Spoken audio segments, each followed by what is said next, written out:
I know that I'm old when people say, "Sir," or "Hold the door for me." But we want to talk about, you're with Pastorpedia. We're going to talk about seniors and veteran leadership, church veterans, sometimes a need in a church. They're the people often who built the place in terms of physical and are now ostracized sometimes in terms of emphases. How do we help this? Okay, I'm Knute Larson. I'm a senior, but it's not for me because I feel respect and love with these guys. Jim Brown from Goshen. Jeff, what's your last name? Bogue. From Akron, Ohio. We want to talk about seniors. Why is it easy? All right, here's a serious question. Why is it easy to neglect them? A lot of times their faithfulness causes them to serve quietly or to act quietly. And so it's kind of like the squeaky wheel gets the oil kind of a thing, and they don't often squeak. They'll kind of participate. They'll be a part of a program. They might duck in and out, and so they can go overlooked. Sometimes they're shut in, and that can be an out of sight, out of mind, that they're more homebound. Or maybe even in senior living or nursing homes. And so it's things like that if you don't make it a point and a discipline to dial in on that segment of your church family, you can overlook them. And some of them are just old. Yeah, and peer relationship often too. It just they live in different worlds. If you're young with kids or have teenagers or college students, you live in different worlds that they live in socially right now, and because of that can create a gap, or I would say even a chance for you not to connect with them. So you have to work hard at it. It's a stereotype, but some of them have very different views or are more conservative than you guys or other young pastors. And okay, that doesn't excuse it, but it explains it sometimes. So what can we do? What are some ways to think and honor them? Father's Day this year, I did some research on the power of a mentor, older man into a young man's life.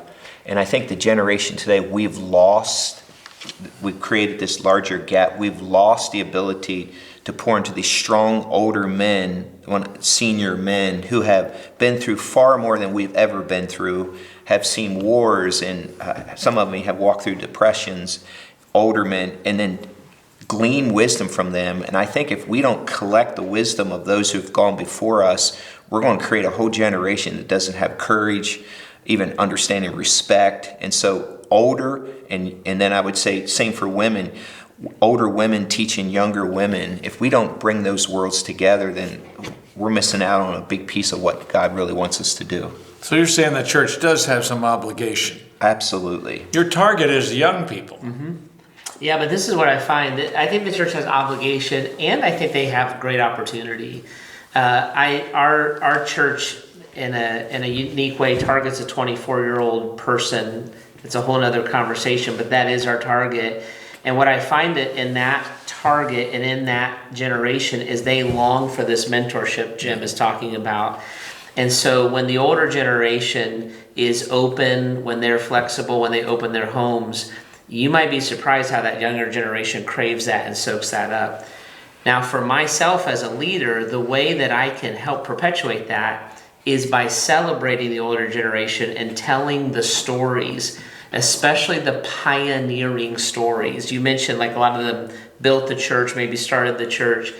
The younger generation, I found, loves those stories, and they're fascinated by them. So celebrating their faithfulness is a big thing. Another thing that really utilizes the older generation and connects them to the younger generation, this at first it sounds a little bit weird, is marriage. So most younger people don't know people who have been married for 40, 50 years. And they don't want to go through divorce. So how do you get them together? Premarital mentoring, small group leadership, literally elbow to elbow, hey, so-and-so, you should meet so-and-so. But they recognize, like, if you pulled this off for 40 or 50 years, you've got something to teach me about it. Parenting is another thing. There's often a missing generation gap in a person who's walked with Jesus for a long time, maybe has raised kids and those kids walk with Jesus. You might be surprised how interested that younger generation is in knowing those things. Just pull them into a youth group gathering, Let them speaker talk. that night, Yeah. let them talk. And you'll have a captive audience, because I love watching that take place. Bring someone, a seasoned veteran, in and say, this is what I know. This is what I know about the faithfulness of God. And so this teen sitting there and listening, and for the first time, give them a voice in your church on a platform. Even interview in a service for 2 minutes. You can get a lot out of a person. Hold the mic yourself for any interview.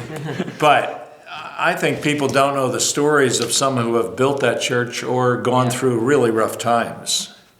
Good. What can we mandate? How can you remind your staff or your groups, your whatever you call them, your life groups, your ABFs? How do you help them honor? Okay, one answer is once a year or once in a while, bring an older group to a younger group and let them exchange ideas.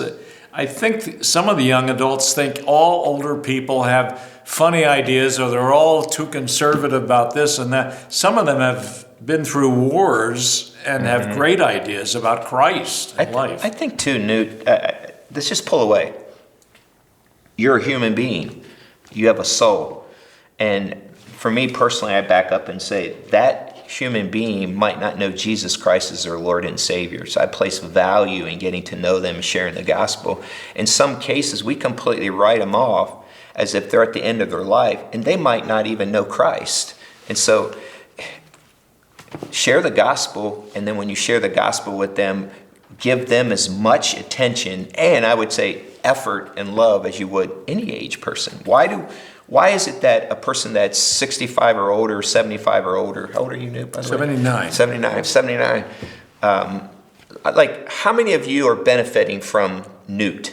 Like, Jeff, Absolutely. I am a better man because of this dude right here. Yeah, I'm a better pastor, I'm a better husband, and because of you. We need to have more of this. You know, on a church staff, sometimes, I'm not talking the masses, but there are retired people, younger people who are 60, 65, who could be part-time. At the chapel, we called them special forces, and we had 8 of them. I think we paid most of them $500 a month just so they were obligated, and so we felt they were really staff. Gave them 10 weeks off a year, and they contributed huge to staff, to special needs and finances and administration. There Even skilled trades. Like sometimes, we here at the local church, we often think of either you teach or that's it. How about a skilled trade? Someone that can build something, make something, create something. Like find places where they can be used to bring value to that ministry. So yeah, we actually do quite a bit of that at Grace also. That special forces idea, we wouldn't call them that, but I like that, by the way. And they're phenomenal. Sometimes they just want to do projects. They're not looking for a second career.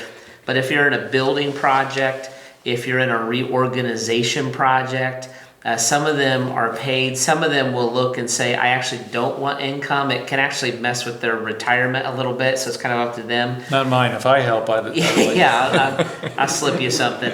But sometimes they become full-time volunteers, but they own a segment of a ministry. Huge. It's not just they're folding, programs all the time, but they own it and run it.